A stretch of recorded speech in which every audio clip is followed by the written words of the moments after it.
ಅಂದ್ರೆ ಲವ್ ಅನ್ನೋ ವಿಚಾರದಲ್ಲಿ ಅವ್ರು ಸಾಯಿಸಿದ್ದಾರೆ ಹುಡುಗರು. ಚುಚ್ಚಿ ಚುಚ್ಚಿ ಸಾಯಿಸೋಂಥದ್ದು ಬೇಕಾಗಿಲ್ಲ. ಇಂಥವ್ರನ್ನ ದಯವಿಟ್ಟು ರೋಡಲ್ಲಿ ಗುಂಡಿಟ್ಟು ಸಾಯಿಸ್ಬಿಡಿ. ಈಗ ನಂಬಿಸಿ ದ್ರೋಹ ಮಾಡೋರಿಗೆ ನೀವೇನು ಸೇಫ್ಟಿ ಇಟ್ಕೊಂಡ್ರು ಅದು ವೇಸ್ಟೇ ನಮ್ಮ ಅರ್ಥದಲ್ಲಿ. ಆ ಹುಡುಗಿರಿಂದ ಅವ್ರ ಮನೆಯವ್ರಿಗೆ ಹಿಂಸೆ, ಕೊನೆಗೆ ಇಲ್ಲಿ ಸಫರ್ ಆಗ್ತಾ ಇರೋದು ಮಾತ್ರ ಇಬ್ರು ಫ್ಯಾಮಿಲಿ ಅವರು. ನಿಮ್ಮ ಪ್ರಕಾರ ಹಂಗಾರೆ ಲವ್ ಮಾಡೋದೇ ತಪ್ಪಾ?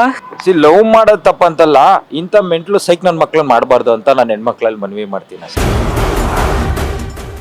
ಪ್ರಶ್ನೆ ಏನಪ್ಪಾ ಅಂದ್ರೆ, ಇತ್ತೀಚಿನ ದಿನಗಳಲ್ಲಿ ಇವಾಗ ಎಕ್ಸಾಂಪಲ್ ನೇಹಾ ಮತ್ತೆ ಅಂಜಲಿ, ಪ್ರಬುದ್ಯ, ವಿದ್ಯಾ ಇವ್ರನ್ನೆಲ್ಲ ತಗೊಬೋದು. ಅಂದ್ರೆ ಲವ್ ಅನ್ನೋ ವಿಚಾರದಲ್ಲಿ ಅವ್ರು ಸಾಯಿಸಿದ್ದಾರೆ ಹುಡುಗರು, ಅಂದ್ರೆ ಕೊಲೆ ಮಾಡಿದ್ದಾರೆ. ಅದ್ರ ಬಗ್ಗೆ ಏನ್ ಹೇಳ್ತೀರಿ? ತಪ್ಪೇ ಅಲ್ವಾ ಮೇಡಮ್? ಈಗ ಲವ್ ಅನ್ನೋದು ಒಂದು ಪ್ರೀತಿ ಅನ್ನೋದಕ್ಕೆ ಒಂದು ಒಳ್ಳೆ ಅರ್ಥ ಇದೆ. ಅದನ್ನ ನಂಬಿ ಇವರು ಈ ಥರ ಪ್ರೀತಿ ಮಾಡಿಬಿಟ್ಟು ಈ ಥರ ಮಲ್ಡ್ರು ಮಾಡೋ ಬದಲು ತೆಪ್ಪಕ್ಕೆ ಸೈಲೆಂಟಾಗಿ ಇದ್ಬಿಟ್ರೆ ಬೆಸ್ಟ್ ಅಲ್ವಾ? ಇವರು ಲವ್ ಮಾಡಲೇಬೇಕಾ? ಲವ್ ಮಾಡಿಬಿಟ್ಟು ಈ ಥರ ಮಲ್ಡ್ರು ಮಾಡೋ ಬದಲು ಸುಮ್ಮನೆ ಮನೇಲಿ ಆರಾಮಾಗಿ ಇದ್ಬಿಟ್ಟಿದ್ರೆ ಬೆಸ್ಟ್ ಅವರು. ಈ ಥರ ಪಾಪ ಆ ಹುಡುಗಿರಿಗೆ ಹಿಂಸೆ, ಆ ಹುಡುಗಿರಿಂದ ಅವ್ರ ಮನೆಯವ್ರಿಗೆ ಹಿಂಸೆ, ಕೊನೆಗೆ ಇಲ್ಲಿ ಸಫರ್ ಆಗ್ತಾ ಇರೋದು ಮಾತ್ರ ಇಬ್ಬರು ಫ್ಯಾಮಿಲಿ ಅವರೇ ಟೋಟಲ್ ಆಗಿ ಅಷ್ಟೇ. ನಿಮ್ಮ ಪ್ರಕಾರ ಹಂಗಾರೆ ಲವ್ ಮಾಡೋದೇ ತಪ್ಪಾ? ಲವ್ ಮಾಡೋದು ತಪ್ಪಂತಲ್ಲ, ಇಂಥ ಮೆಂಟ್ಲು ಸೈಕ್ ನನ್ನ ಮಕ್ಳನ್ನ ಮಾಡಬಾರ್ದು ಅಂತ ನಾನು ಹೆಣ್ಮಕ್ಳಲ್ಲಿ ಮನವಿ ಮಾಡ್ತೀನಿ ಅಷ್ಟೇ.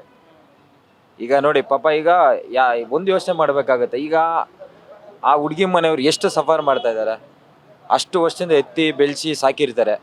ಈ ನನ್ನ ಮಕ್ಕಳು ಬಂದು ಸುಮ್ಮನೆ ಹಿಂಗೆ ಚುಚ್ಚಿ ಅದನ್ನೇನೋ ಒಂಥರ ವಿಕೃತವಾಗಿ ಅದನ್ನು ಮೀಡಿಯಾದಲ್ಲಿ ತೋರಿಸ್ತಾ ಇದ್ದಾರೆ. ಅದು ತುಂಬ ಮಕ್ಕಳ ಮೇಲಾಗಲಿ ಬೆಳೀತಾರೋ ಯೂತ್ಸ್ ಮೇಲೆ ಸ್ವಲ್ಪ ಪರಿಣಾಮ ಬೀಳುತ್ತೆ. ಆ ಲೆವೆಲ್ಗೆ ಚುಚ್ಚಿ ಸಾಯಿಸೋ ಅಂಥದ್ದು ಬೇಕಾಗಿಲ್ಲ ಅಂತ ಅವ್ರು ಏನಕ್ಕೆ ಆ ಥರ ಮಾಡ್ತಾ ಇದ್ದಾರೆ. ಆ ನನ್ನ ಮಕ್ಕಳು ಸೈಕ್ ನನ್ನ ಮಕ್ಕಳ ಏನು? ದಯವಿಟ್ಟು ಹೆಣ್ಮಕ್ಳು ಇನ್ಮೇಲೆ ಯಾರೇ ಲವ್ ಮಾಡ್ಬೇಕಾದ್ರು ಸ್ವಲ್ಪ ಯೋಚನೆ ಮಾಡಿ, ತಂದೆ ತಾಯಿ ಬಗ್ಗೆ ಯೋಚನೆ ಮಾಡಿ ಲವ್ ಮಾಡಿ.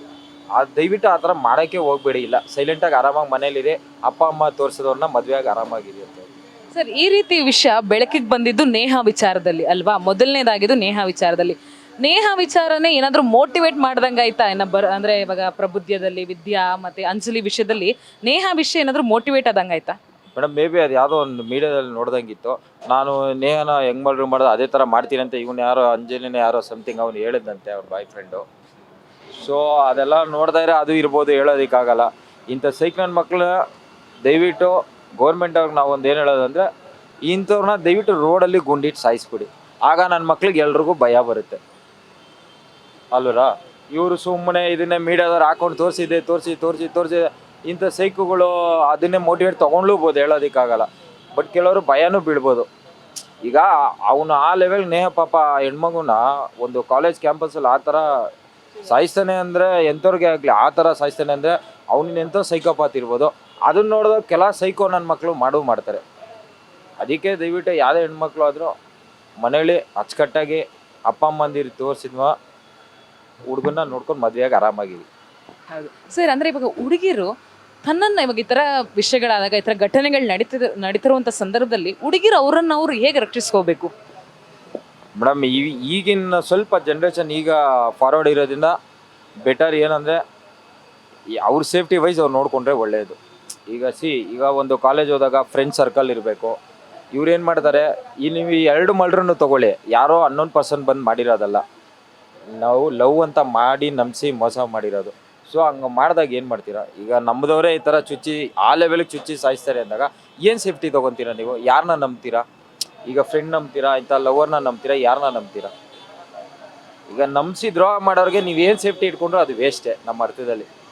ಸೊ ಅದಕ್ಕೆ ಯಾವುದೇ ಥರ ಪ್ರೊಟೆಕ್ಷನ್ ಇಲ್ಲ ಮೇಡಮ್. ನಂಬಿಕೆ ಅನ್ನೋದೇ ಒಂದು ಪ್ರೊಟೆಕ್ಷನ್. ಅದನ್ನು ಅವರು ಮಿಸ್ಯೂಸ್ ಮಾಡಿದಾಗ ಏನೂ ಮಾಡೋಕ್ಕೆ ಬರೋದಿಲ್ಲ.